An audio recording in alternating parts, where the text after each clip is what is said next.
And we're live. Just a sec. Wait for the freaking video thing to show up.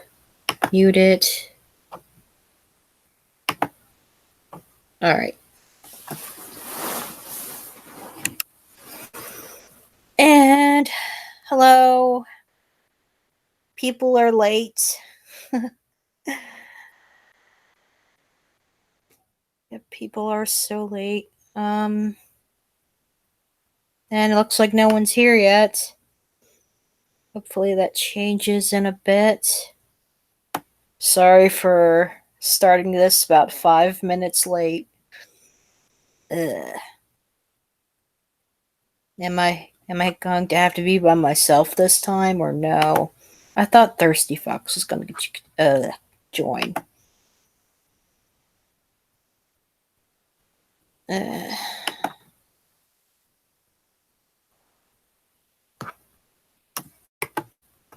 Anyone else? Anyone? Thirsty Fox? Nate Volunteris? Maybe Arcanu? Or Crow?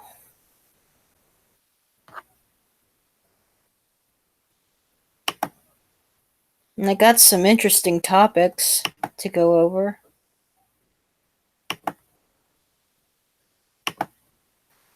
Oh yeah, for those who don't know, Hangouts is going away. Hangouts on Air is going away August 1st. Boo. So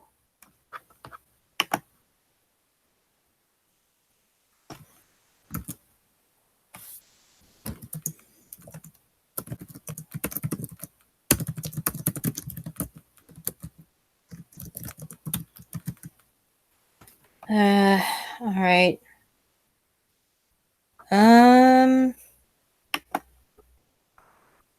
I guess I could start. I got one depressing thing in mind, one awful, and depressing subject in mind, and then I got something that's gonna make you laugh afterwards. So I think it'd be best to do that instead of like the other way around. And I'm just gonna screen share.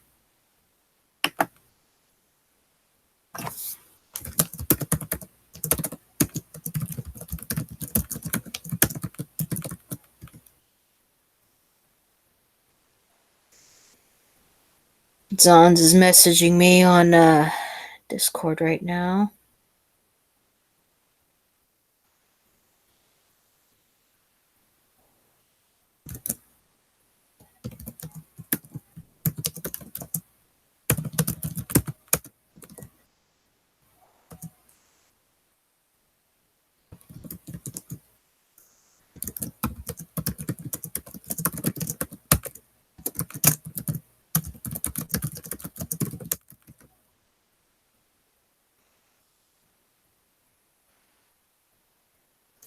Okay, Zons is interested in maybe joining you in the live chat, so at least I won't be totally alone. Yay!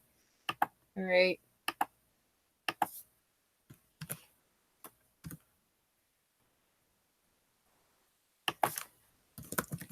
Just started about 5 minutes ago.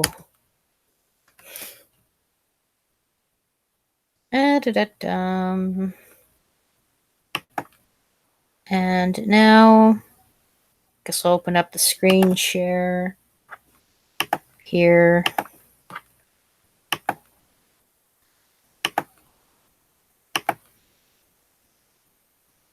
Present to everyone.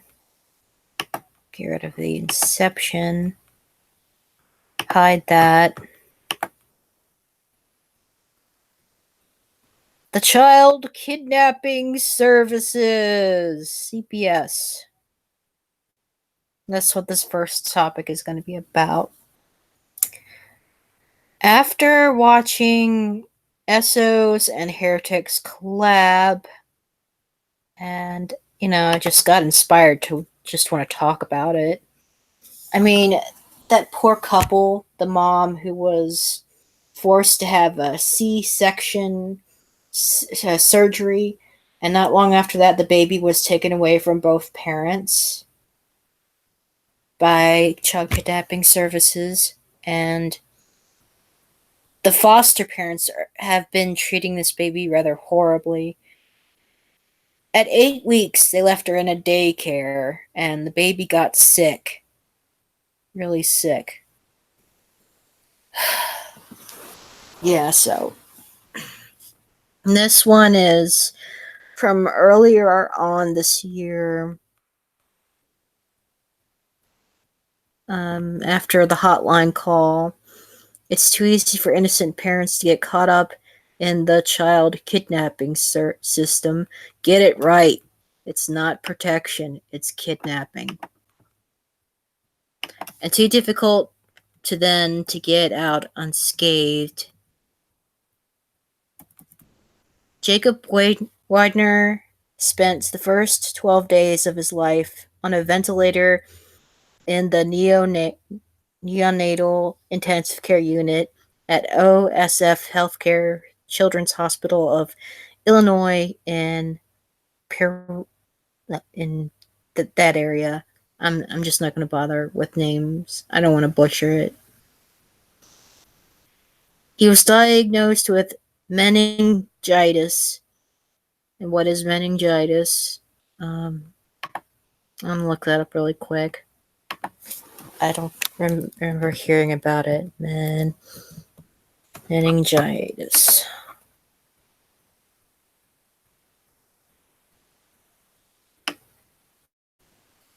Inflammation of the membranes surrounding your brain and spinal cord. Yeah, that's nothing good. Symptoms such as headache, fever, and a stiff neck. Yeah, that's really painful. After his parents, Michelle and David, brought him home, his care included medication through a catheter and near daily appointments for cardiac, respiratory, blood clotting, and infection-related issues. Jacob would eventually be diagnosed with a rare genetic disorder who showed up in the call. Hey, Kanu. Hello. How's it going? It's going pretty good.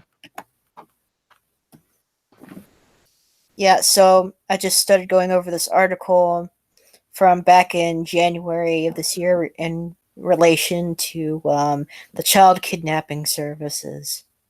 CPS. Where they call them the quote-unquote protective. Yeah, when it's the exact opposite. Sounds like more Orwellian newspeak. Absolutely. So, this kid here, Jacob Widener, he was really since as a baby, he's been really sick. So when Jacob was about 5 weeks old, on October 2010, he began vomiting intensely. Michelle rushed him back to OSF Healthcare Children's Hospital's emergency room, where for a few terrifying moments he stopped breathing. Doctors quickly ordered a CT head scan, which seemed to show an acute skull fracture. At that point, a resident called the state's child abuse hotline, reporting a suspicion that Jacob had been abused. According to Michelle, none of the specialists treating Jacob were consulted before the hotline got the call.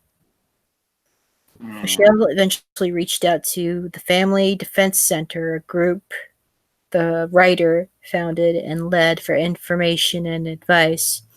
Her story didn't surprise her.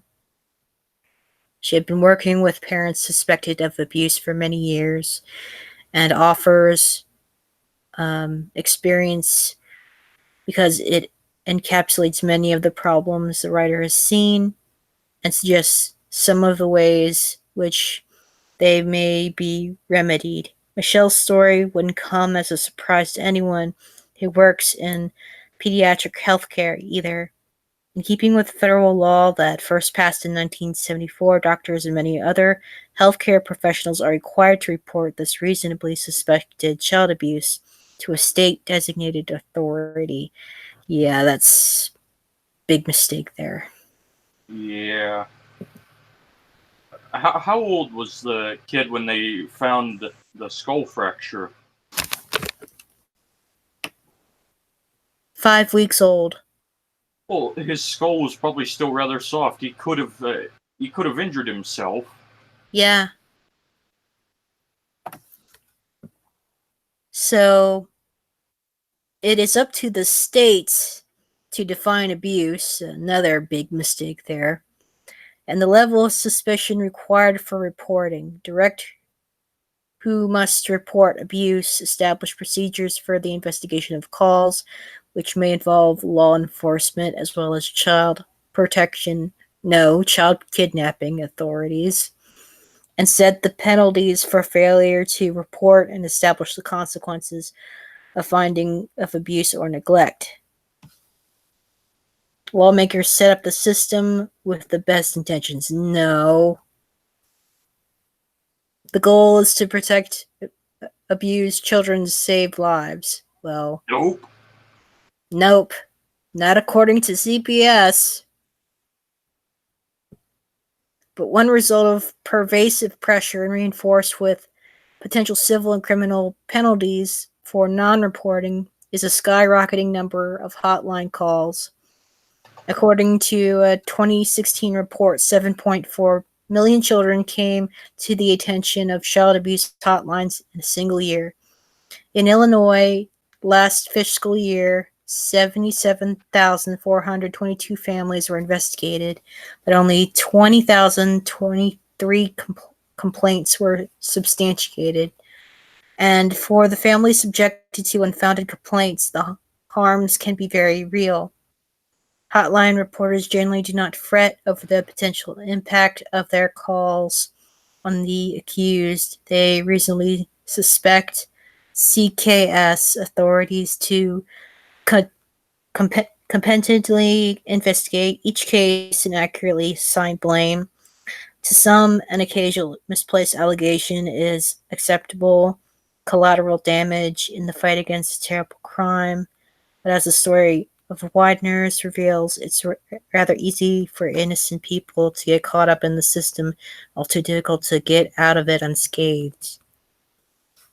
A resident who called the CPS hotline presumably thought Jacob had a skull fracture. While the hospital would not comment on this case because of privacy issues, it did say that its staff members must, by law, report suspected abuse and do not need to consult other doctors if they have reasonable cause. Quotation marks.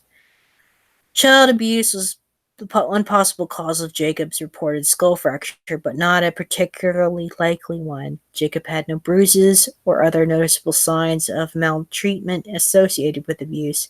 He was in near daily contact with doctors and nurses who would likely have noticed abuse or neglect. If the resident had asked the treating team about the Wideners, which, according to Michelle Widener, she did not, she would have heard that they were attentive and caring parents, not ones who presented any red flags for child abuse. Other staff at the hospital, as Michelle recalls, quickly reassured the Wideners that the hotline call, while mandated, did not reflect their views of the Wideners' likely culpability. After receiving the hotline call, however, CPS treated the Wideners as prime suspects in an open abuse investigation. Oh no. Yeah. Channing Petrak, through her employer's contact with Illinois CPS, was put in charge of providing medical evidence to the state's investigative team. Though she is a pediatrician, she was not tasked with providing medical care to Jacob. Petrak reviewed Jacob's CT scan and interviewed the Wideners, who cooperated fully, believing wrongly that Petrak was part of Jacob's specialized diagnostic team at OSF. The urgent concern was for their son's health, including his reported skull fracture. According to a CKS report, Petrak told CKS investigators that Jacob had a big fracture that had to have been caused by hitting or being hit by a wide flat structure or object. According to the Wideners, a CPS caseworker then informed that they must accept a safety plan calling for round-the-clock supervision of all contact with Jacob and their two other children until further notice. Otherwise, all three of their children would be put into foster care. Oh, gosh. Wideners started to live with the terrible fear that their children might be taken from them. Threats of family separation coupled with restrictions on families' living arrangements during CPS investigations are commonplace in a number of states, including Illinois. Several years ago, the writer co-led a class action suit that challenged forced safety plans as unconstitutional. Yeah, that's not really going to do anything. Because Big Daddy government is always circumventing its own rules. Yeah, ever since even before the ink dried on the Constitution itself.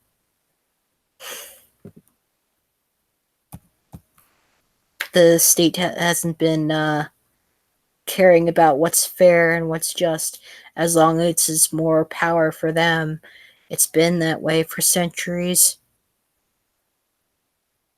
Yeah, it's incredibly naive of us to think that the state would ever change or ever do something good for someone. Yeah, insanely naive. So, continuing the article, in 2006, the Court of Appeals for the Seventh Circuit labeled safety plans, quote, voluntary, end quote, agreements, thus disregarding a lower court's finding that CKS routinely used express threats of child removal to coerce parents to agree to safety plans. The appellate court declared that, quote, an articulable hunch sufficed for the state to demand the parents agree to the state safety plan restrictions during investigations. Some corrective policies were adopted in Illinois back in 2016 following further litigation, but these new policies have yet to be fully implemented statewide. Widener's safety plan added to their stress over Jacob's condition. Still, they face a less extreme burden on their family life than many others have experienced. When Jacob came home from the hospital after 7 days, local and out-of-state relatives and friends stepped forward to supervise family time. By comparison, in a 2011 case, grandparents tag-teamed flying from California to Illinois each week for 3 months to supervise their daughter with her baby before the investigation was dropped for lack of probable cause. Widener's had many advantages over most other families on the receiving end of child abuse allegation. For one thing, as white middle-class professionals with graduate degrees, they fell on the privileged side of color line that disproportionately brings minority families into contact with CKS. Indeed, an analysis of 2015 data showed that Peoria County took children into foster care from African American families at rates nearly 8 times as high as those of the non-African American population. Widener's also had better luck than other families. They received quick, definitive proof that they were innocent. Wow, they were really lucky there. Yeah, it seems that Jacob was not taken from them. Really lucked out there. 10 days after the hotline call, October 18th, a neuroradiologist reported that he did not see a skull fracture. On the strength of that opinion, the next day the police closed their case. The day after that, the Wideners were released from a safety plan. Michelle asked her caseworker whether the investigation was now over, but as she recalls, the caseworker told her that Petrak wanted the investigation to remain open. Petrak refused to comment for this story. Exasperated, the Wideners took Jacob to a well-respected out-of-state children's hospital, which confirmed the non-existence of any skull fracture. Even then, CKS refused to budge, operating under guidelines stating that investigations should take no more than 60 days. The CKS caseworker requested an extension on the 55th day, claiming that more time was necessary to complete file notes. After 97 days under CKS microscope did the Wideners received mailed notice deeming the abuse allegation unfounded. Oh gosh, that must have been so stressful for them. Ugh, Yeah. I can imagine. State's good at making things stressful. Oh yes. Stressful and bothersome and infuriating. Michelle Widener's 97-day-long experience with CKS bothered her deeply. She realized that she was not the sole parent to experience an erroneous abuse accusation, for she pressed for answers and accountability. In an email to The Atlantic, the Illinois CKS said the first responsibility of a child welfare agency is to protect children. We evaluate calls that come in to determine whether the caller has credible information regarding possible abuse or neglect of a child by a caregiver. If so, we assign an investigator. We take the investigation seriously and base the conclusions on the weight of the evidence. Yeah. They doubt it. I doubt that's what they really do. Yeah, if anything, this suggests that they are thoroughly incompetent at best and Yeah. outright malicious at worst. Yep.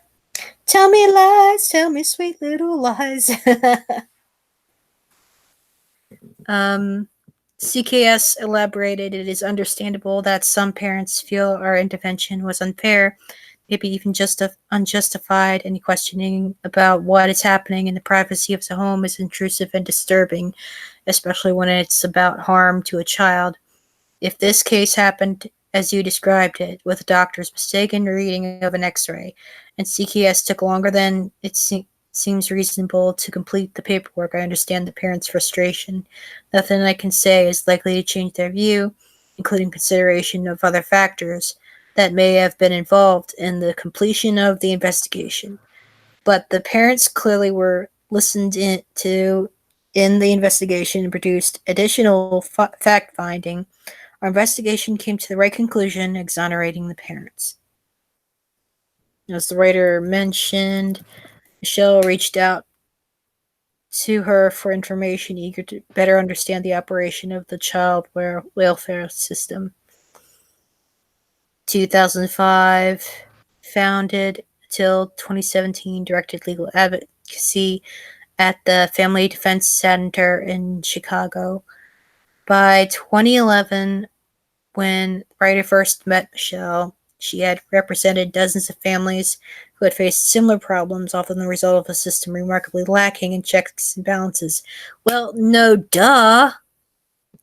Why do you think that is, lady? Yeah.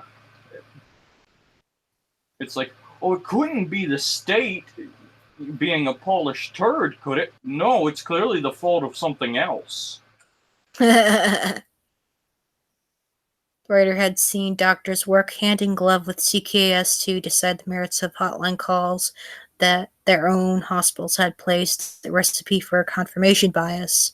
The rarely used independent forensic specialists, a common practice in settings where controversies may arise over contested facts. A select group of child abuse pediatricians served as the liaisons between accused parents and state authorities. Later, if cases were filed in court, state prosecutors relied heavily on the same pediatricians to provide medical expert testimony against the accused parent. None of the families the writer represented were informed about their assigned pediatrician's entanglement with CKS. Some parents had freely shared personal histories with these state-paid medical consultants, only to find the same information mistranscribed in notes by the police, CKS investigators, and state's attorneys.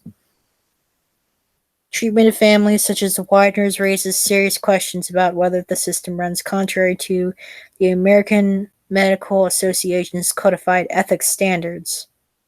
Doctors have a duty to disclose third-party contracts and are expected to obtain informed consent from parents before accessing family medical records or divulging them to the state.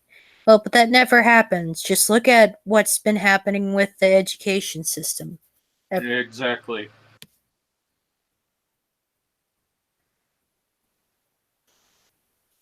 Yeah, so it seems definitely not any different within the hospitals.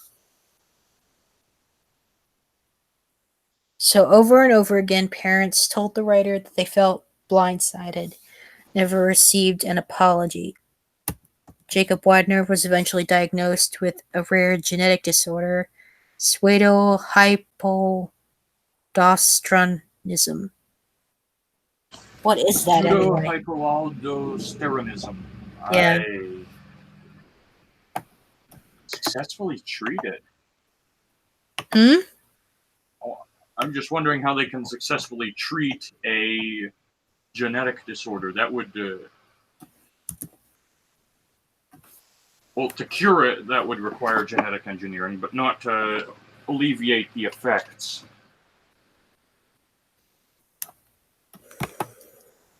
Let's see what this is. Because I never heard of it. Me neither.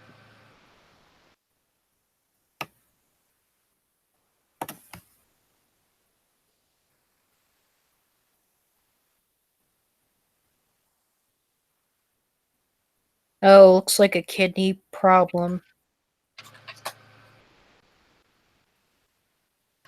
Oh, salt loss from kidney, lung, sweat, and salivary glands. Damn. Yeah. Yeah, that's pretty bad.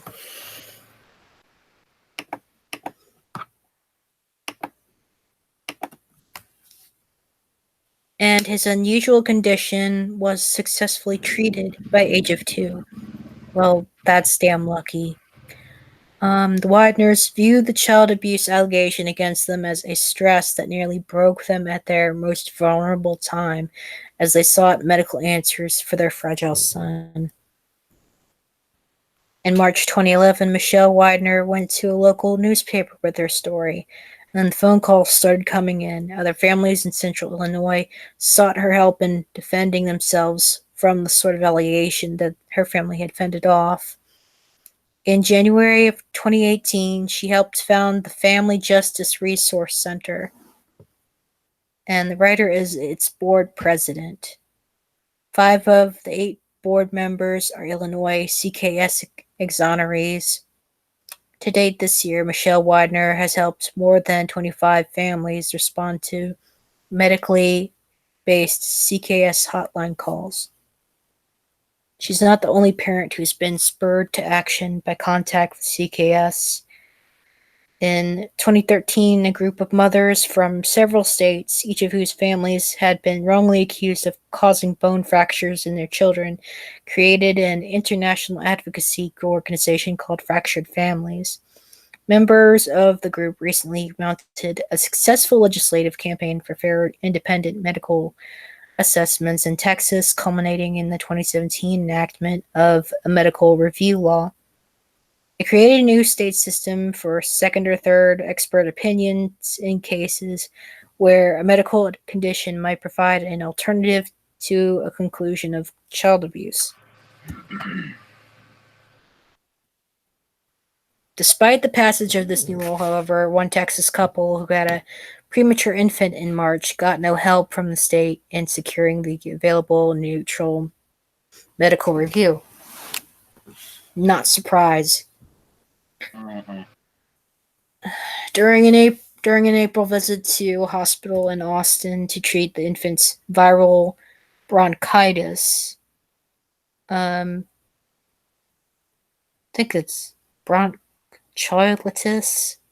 Not bronchitis. I read that wrong. Where is it again? Right here. Bronchiolitis. Bronchiolitis. Let's look that up. I'm not familiar with some of these. Bronchiolitis is a blockage of the small airway in the lungs due to a viral infection. Usually occurs in children less than 2 years of age. It's a lung infection, yeah. Inflammation and congestion in the small airways of the lung. Yikes. That kid must also have had it pretty rough, even without Big Daddy government's incessant Yeah. meddling.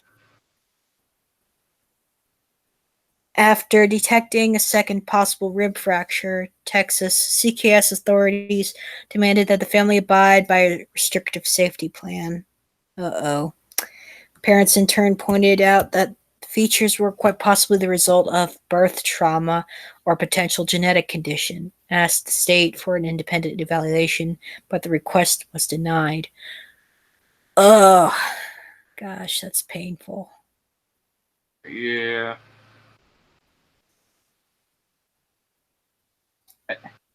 The kid already has a genetic disorder. I mean, and they're just on a wild goose chase. They're Yeah, looking for non-existent fractures and bones broken. yeah, this is a different kid, by the way, but yeah, what happened with what happened with Jacob Widener, that was rather infuriating. It had to be so infuriating and stressful.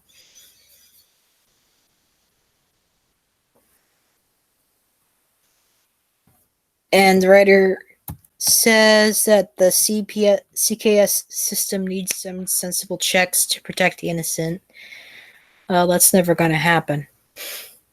No, the only thing that could fix it is burning it down and rebuilding it with Yeah. the private sector's help.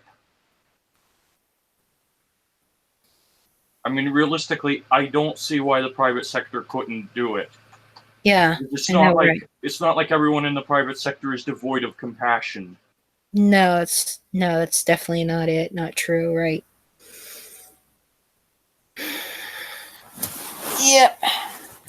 And I did find a much older article from 2008 that I thought was pretty good about the child kidnapping services. Dang it. I really have to trim down this bookmark list or put them in like a folder tree or something. Uh,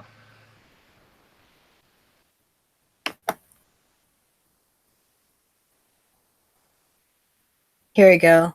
The corrupt business of child kidnapping services. So the article's author worked around 300 cases in Georgia, along with hundreds across the nation.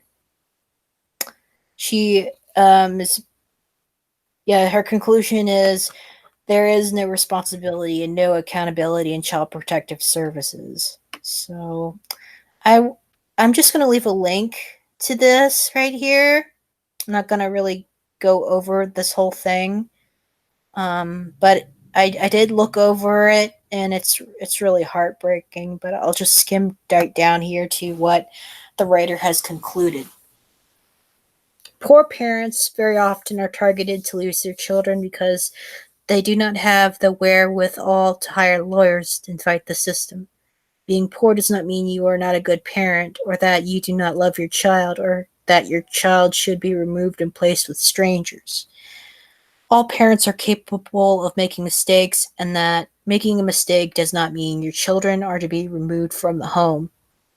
Even if the home is not perfect, it is home. And that's where a child is safest and where he or she wants to be with family. The parenting classes, anger management classes, counseling referrals, therapy classes, and on are demanded with parents with no compassion by the system, even while the parents are at work and while their children are separated from them. Sometimes parents are required to pay for the programs. This can take months or even years, and it emotionally devastates both children and parents. Parents are victimized by, quote, the system makes profit for holding children longer and bonuses for not returning children to their parents. Caseworkers and social workers are often guilty of fraud. They withhold and destroy evidence. They fabricate evidence and they seek to terminate parental rights unnecessarily. However, when charges are made against child kidnapping services, the charges are ignored. That the separation of families and the snatching of children is growing as a business because local governments have grown accustomed to having these taxpayer dollars to balance their ever expanding budgets. Let that sink in. Yeah, it's a quota. Yeah. I think Esoteric Entity had made a video about a similar case. Yeah, it's his recent collab with Heretic, right? Yeah. I did mention it earlier. It was their video that made me want to talk about what I knew about him. Child freaking kidnapping services. So, child CKS and juvenile court can always hide behind a confidentiality clause in order to protect their decisions and keep the funds flowing.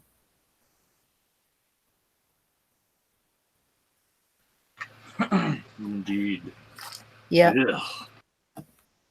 And there's more. All these reasons here.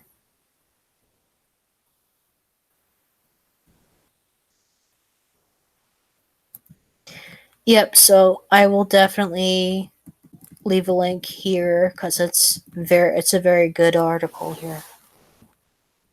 And it's just I bet that the story of the grandmother and her grandchildren, it's just so heartbreaking to read through. So It's obscene. it is. Oh, see, I'll check the live chats. We got friend Brittany, aka Dream Warrior, Cyberpunk Agorist, and Attack Helicopter Cat. Hello. Hello. So Brittany was on about hold on, let me just take done screen sharing here. Okay, so she was on about this manga, and I'll have to check that out. Cyberpunk recently says, but guys, without Gooberment and the cooks, child abuse would reach an all-time high. Yeah, thanks, Cyberpunk. Thanks for putting the link to that SO and Heretic video in the chat.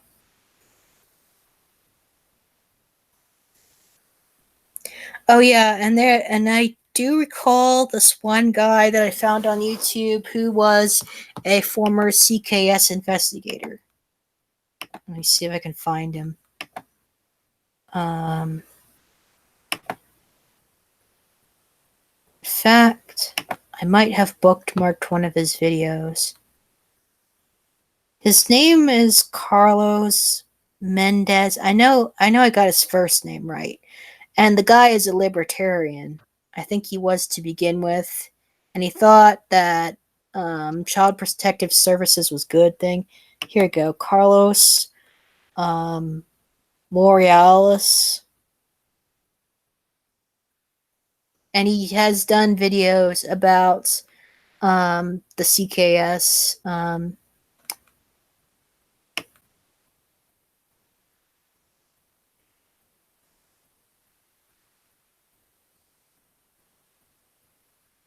And he first talked about it about at least 5 years back. And he is a well-known CKS whistleblower. He exposes this services, so-called services corruption, kidnapping, and the drugging of children.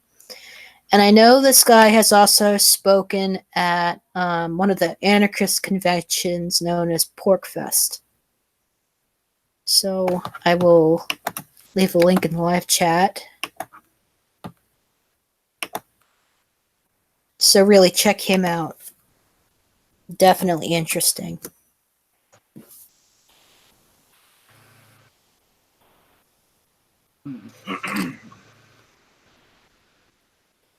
Yeah, it's been a while since I watched any of his stuff. But he's definitely worth noting. And he's very much voluntarist. He did videos about the NAP, a couple of them. And he does a video that about statism being a religion. And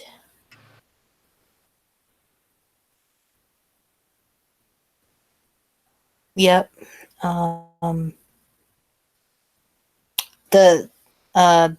His stance on being anti-war.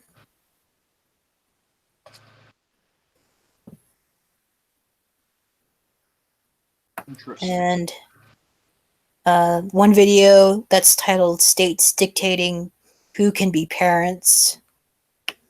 That's dangerous. That subject. And he did this little 2-minute video called "Legally Kidnapped: The Case Against Child Kidnapping Services."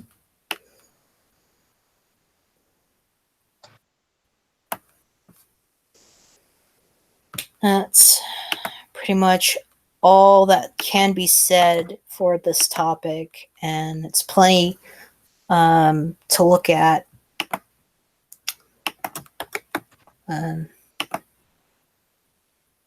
Now to go on to the next subject, which is funnier.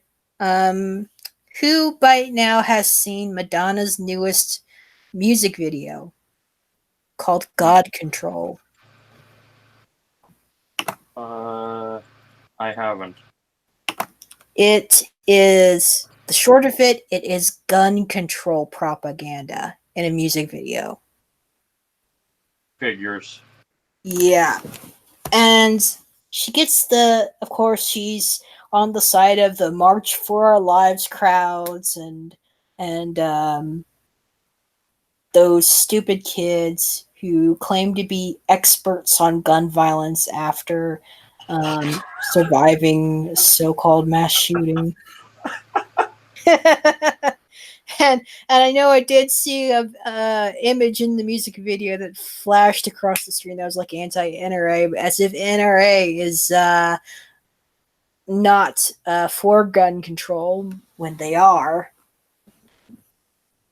Yeah. This heretic had explained. They're just controlled opposition. Yep.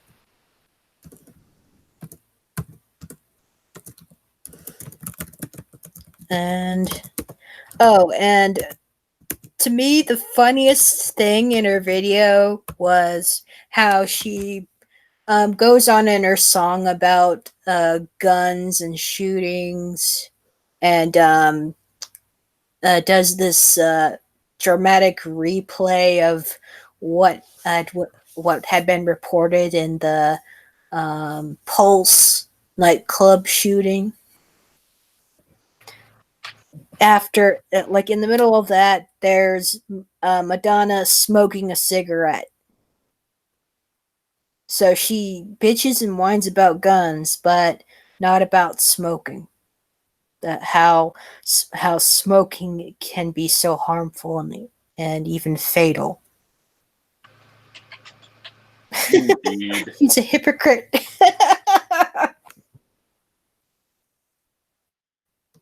I have to wonder what happened to her. From what I've heard, she used to be considered quite amazing. My, how she has fallen. She's fallen so hard. Remember when she said, when it was caught on live TV, when she said, I have thought a lot about bombing the White House. I'm surprised Big Daddy Government didn't get her for that. Yeah. She has like some special protection. Or Yeah, something from she's saying that. she's a puppet. Yeah, obviously. A corporate music industry puppet. And at the end, she gets the statistics wrong about gun violence. No surprise there. Well, let me guess. Guns kill 500 million people in America every day. Well, her dishonest number was 30,036 people dying in gun violence or something like that. I forget the exact statistics, but Gee. yeah, it's really extremely dishonest, her video. It sounds And more like she swiped one of the estimates for the number of people with ALS in the United States. Mm-hmm.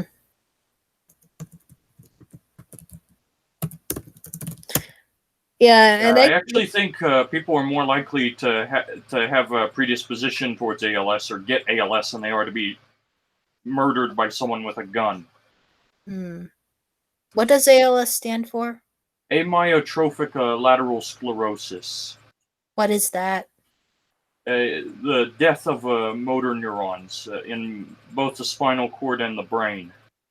Wow, yeah, It's what Lou Gehrig died of. Gosh.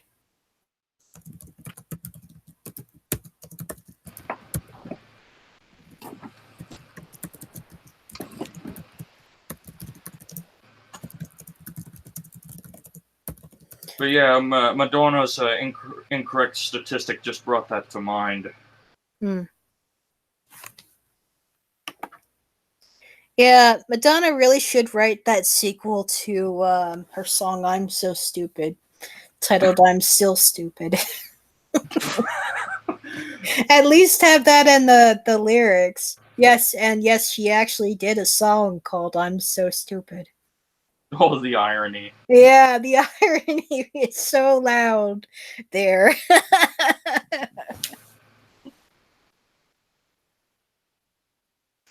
Yeah, I had a really good time like earlier last week trashing Madonna, and I left. I did leave a comment under the video. I took screenshots of it. Just have to.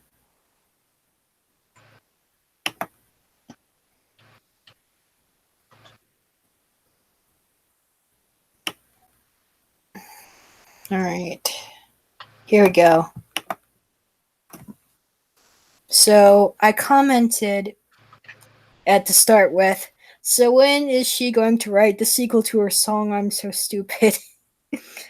And then I added, hypocrite, gun control equals people control. That statistic about deaths by guns is disingenuous. Most of those deaths are from gun suicides than homicides. And pointing the finger in accusation at the NRA is stupid because it's not like they're against the self-destructive policies behind gun control. Why isn't Madonna more concerned with helping people to stop smoking? Answer, because her corporate masters aren't concerned about accuracy and saving lives. They're not paying her to do that. Yeah. Yeah. Consistency is irrelevant to them. Yeah. Which is incredibly retarded, seeing as how it's very important in this universe. Yeah, because without consistency, you have basically nothing. Yeah. And so I continued, how is gun control going to be enforced? By gun violence, maybe? The gun control advocates lost by now anyway. Gun control is obsolete because of 3D printing. People can make guns with 3D printers. And as Crow had mentioned, also make guns using basic tools. Yeah, I mean, muskets, which may not be as accurate and safe as rifles. They can easily be reproduced without machine tools. Mm-hmm. They were made in an era without machine tools. And I finished off my comment, and I know that those who believe this garbage music video will give me a lot of flack and call me something dumb like Russian bot. If you're one of those people who are reading this, you should get a grip. Don't allow yourselves to be emotionally manipulated into victim disarmament.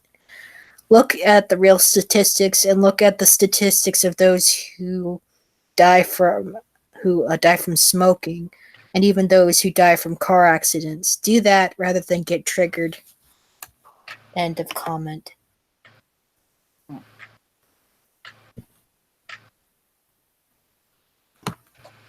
I did get a like from someone, so on that comment, so that's great. Yeah. Did any NPCs reply to that comment of yours? No. Nope, they didn't read. They didn't. They probably skimmed over it.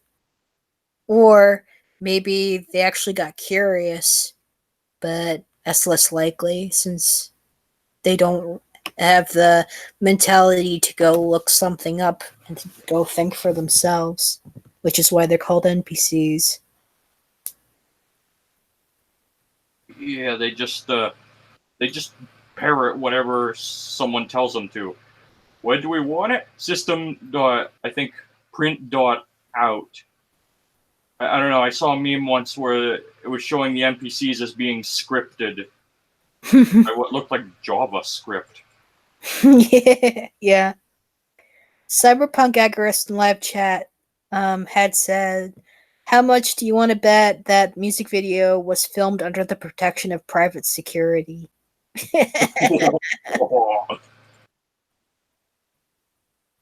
But yeah, we need government to take care of us, but we prefer to use private security instead. I mean, consistency. Exactly. Government Consistency is so good. matters. Why don't you have government protect you instead of private security? Authoritarians want so badly for perfection, but consistency is so much more important.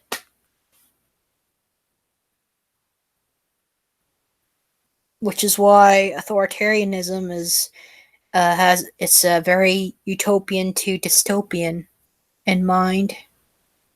Yeah, and they always project it onto anarchists and be like, "No, your Yeah. anarchy is utopian."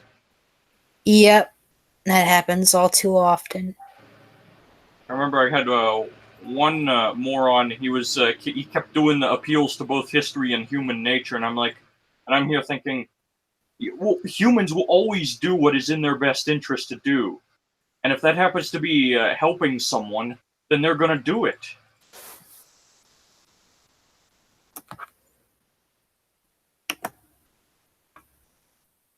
I mean, that's one of the reasons why the free market works, because it allows people to satisfy their own self-interests, while at the same time satisfying the self-interests of others.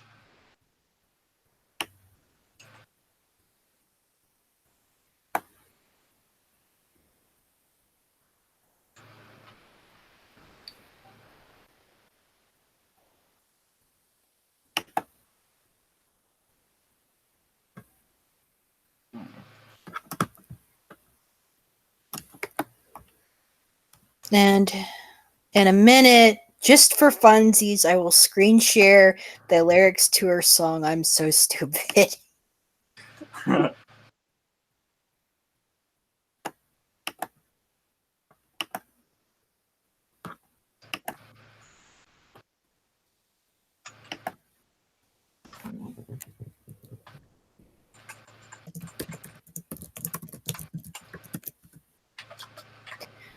Okay. Screen share. Yay.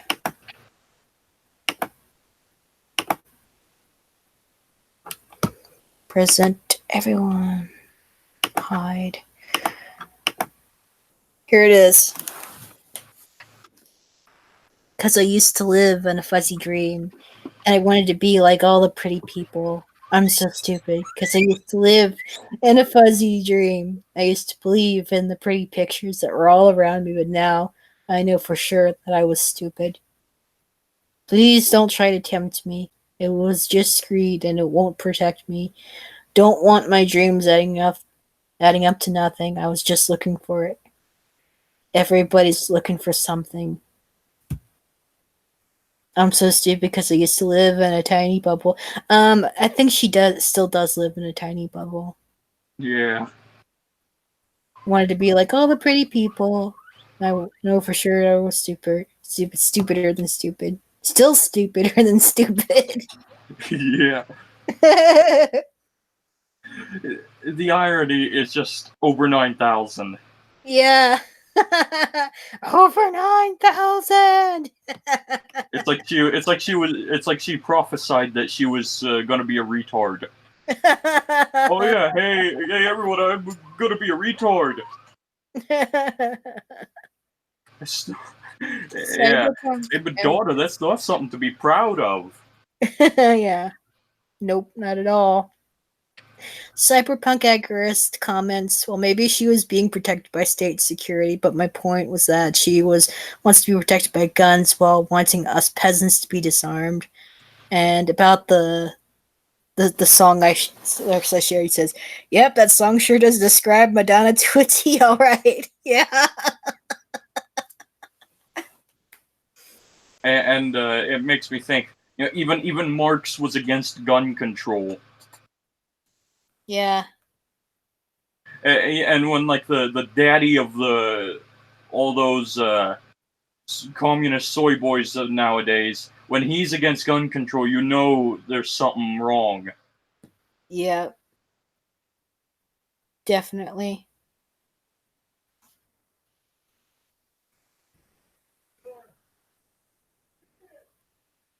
And well, I do want to mention something else, though, that I thought was interesting that Crow noticed.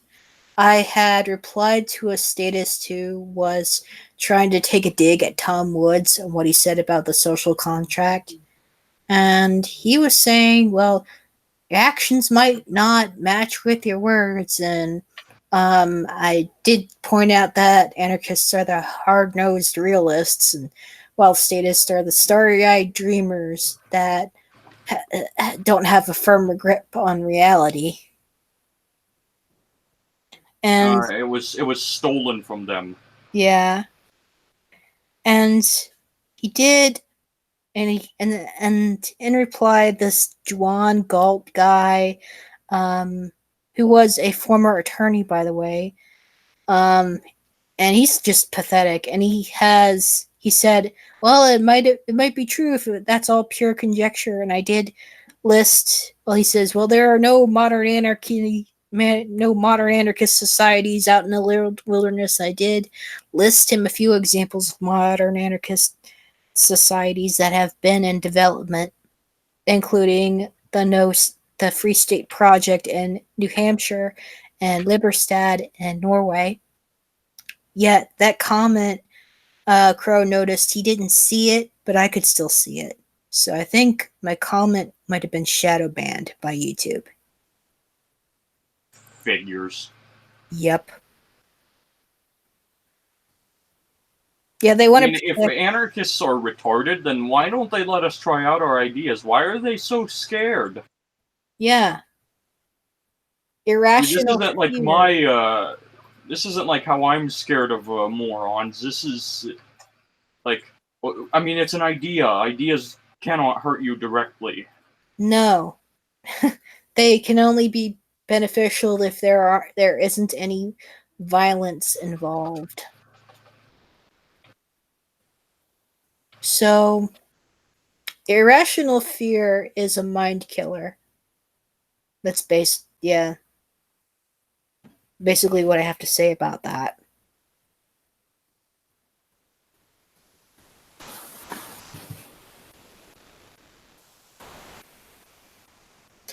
Yep, boo tube. They don't want me spreading truth.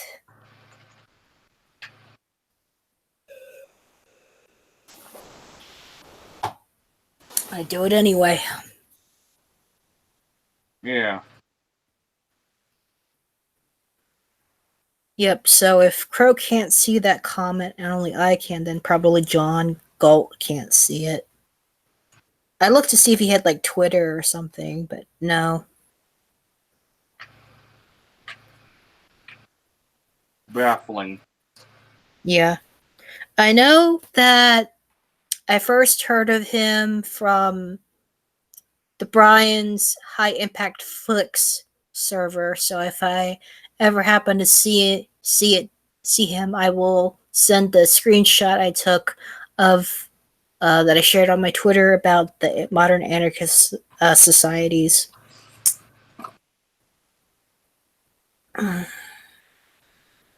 Yeah, I do happen to be in that server. Ah.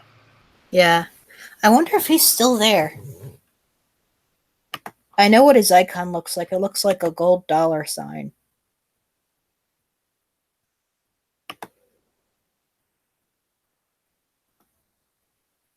I just want to see if he's still there. Oh, and I also noticed in Galt's YouTube channel, he has a hate boner for Mark Stevens. He did some videos trashing on him. Huh. Who's Mark Stevens? He is an anarchist who has his own podcast called No State Project, and he's also an author of a book called Adventures in Legal Land. He's been around for quite a while.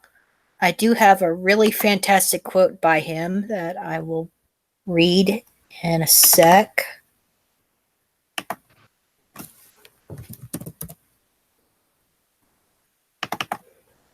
This guy, I think he's just as cool as Larkin Rose is. And more people should look him up. So, the quote I have by him is, "There is no state, there is no government, and anyone who says that they do believe there is a government has to prove that there is a state. And to prove that there is a state, you have to prove that there is a body politic and citizens. And to prove that there are citizens, you have to show that there is evidence of reciprocal obligations of protection and allegiance. And is there any evidence like a contract of that? No. Why? Because they are just a group of men and women forcing us to pay them. That's it. And if you ignore that evidence, you have nothing but delusions." Indeed. Mm-hmm.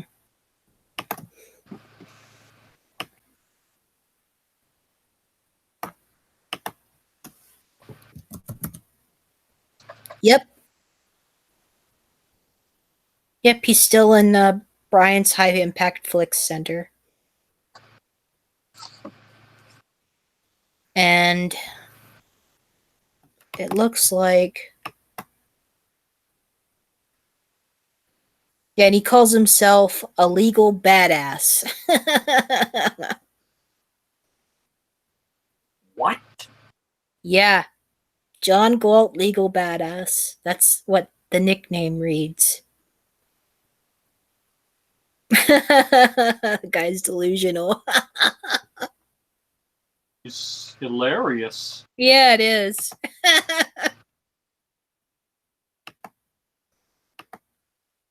I really hope he's a troll. I think he sort of is one. Because he does some of his a number of his comments I've read have no substantiation, and they're mostly non-arguments to begin with. And he's replied with some character assassinations and pointless things. That's a classic for statism. Yep, classic. The classic statist.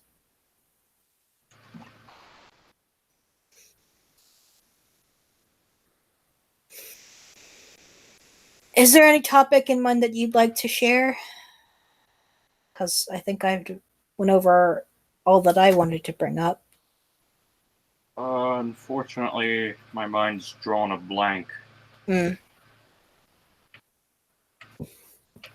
Yeah, and it's been a little over an hour. Wow. I guess this is going to be another shorty. Really too bad that Thirsty Fox couldn't make it again. Because he said he's been wanting to come on, but Yeah, I wouldn't mind him coming on. yeah, he was in a web yeah, he was in a previous webisode in which I first talked about that kooky United Kingdom college professor who's that feminist who is trying to promote the Orwellian policy of wrongthink and promote pre-crime. Like anyone who believes in certain conspiracy theories are likely to um, be involved in low-level everyday crime. That bogus claim. Oh. Yeah. And I also mentioned in another webisode, Truth Stream Media's hilarious response to that article that I went over.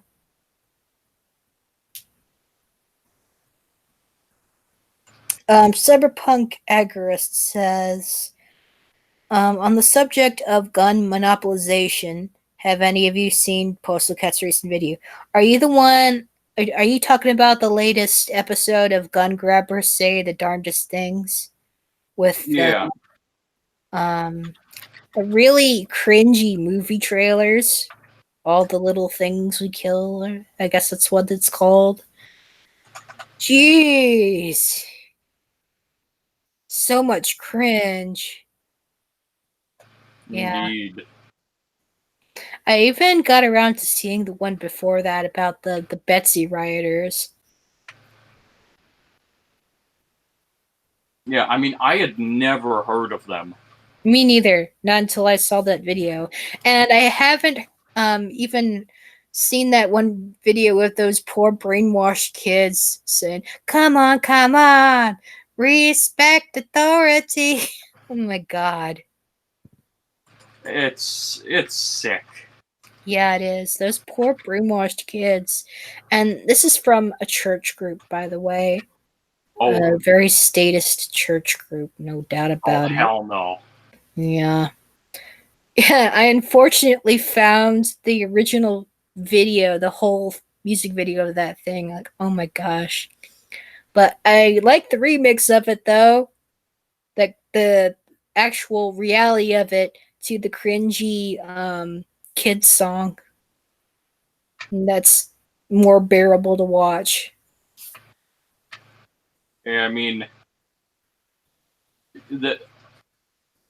they're probably already breaking the first commandment of "Thou shalt have no other gods before me," because they're replacing the Lord with the state. Yeah.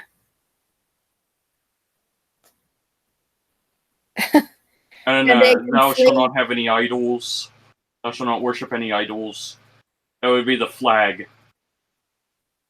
And another thing I noticed about this kids song was that they conflated Jesus's teachings with authoritarianism.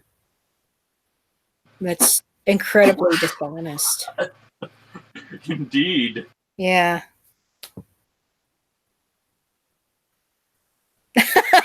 Cyberpunk Agrist. He says, speaking of that song, I know this is horrible to say, but someone should take that song and play it over some Nazi propaganda video.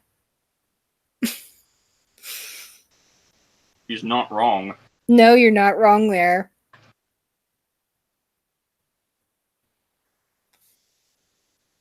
Yeah.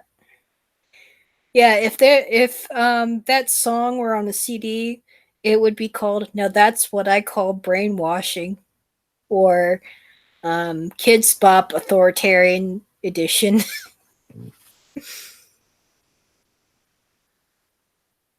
And I'm sure there are like other cringy statist kids songs on YouTube, likely about voting and this and that. Ugh. I'm not even gonna look, but I know they're there. I'm sure they are.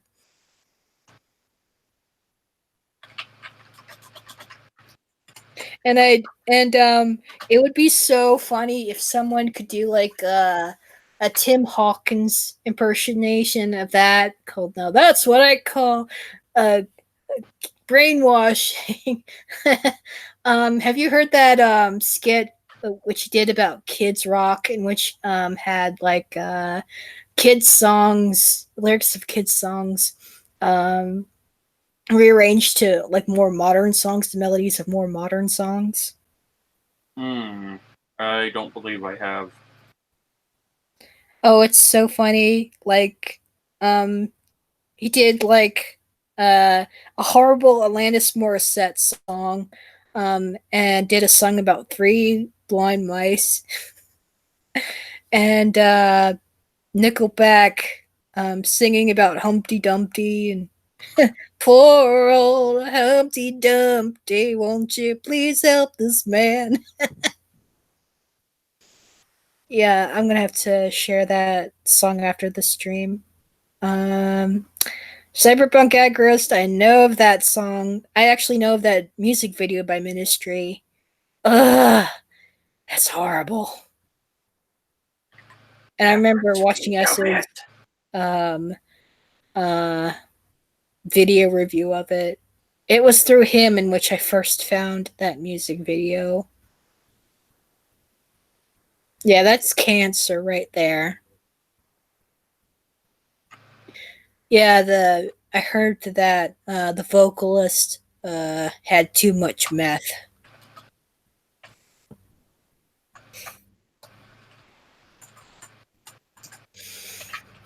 Oof. I suppose you could say that again.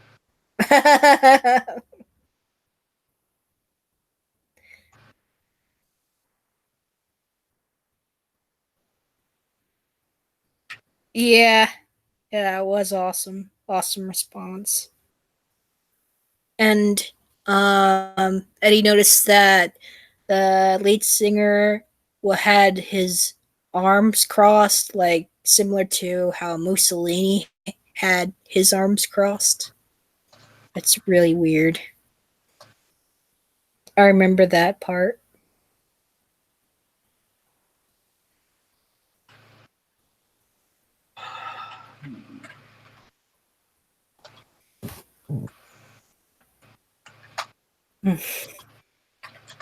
Anyways, started to run out of things to say here. Cyberpunk Gagrist, anything you else want to comment here?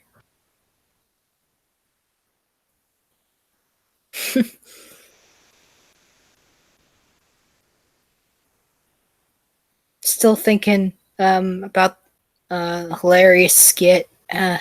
Cyberpunk Edgar says, yeah, to think Al Jurgensen used to speak against the NWO, now he works for it. How the mighty have fallen.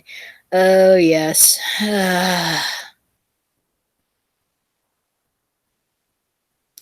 It's sort of similar to how it is with Green Day. Like,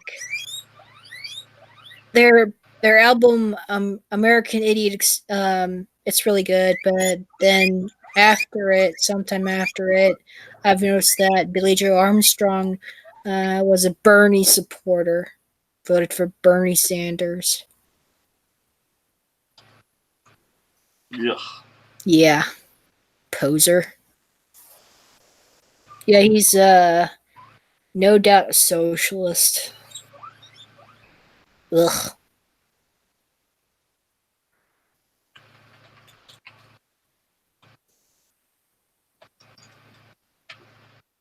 Yeah, it's really sad when these great songwriters, they just crumble and go down the tubes, figuratively speaking.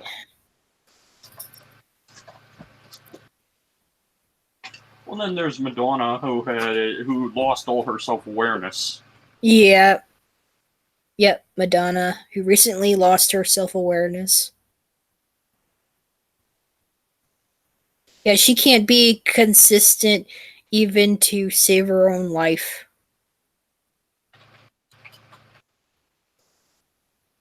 And so, whenever... Huh? Yeah, Madonna be like, "What's a consistency?" Yeah. Yeah. Yeah, if I ever hear of her doing stupid, dishonest things again, I'm gonna keep asking, hey, when is she gonna write that sequel to her song I'm Still Stupid? When is she gonna write I'm Still Stupid? Yes. Yeah, it's a thing. It's a thing we should do. Anywho, I guess that'll be it for tonight's stream. Thank you to Arcanu. Oh yeah, Cyberpunk has something to say about Rage Against the Machine. He says Rage Against the Machine has good music, but man, their politics are just pure garbage.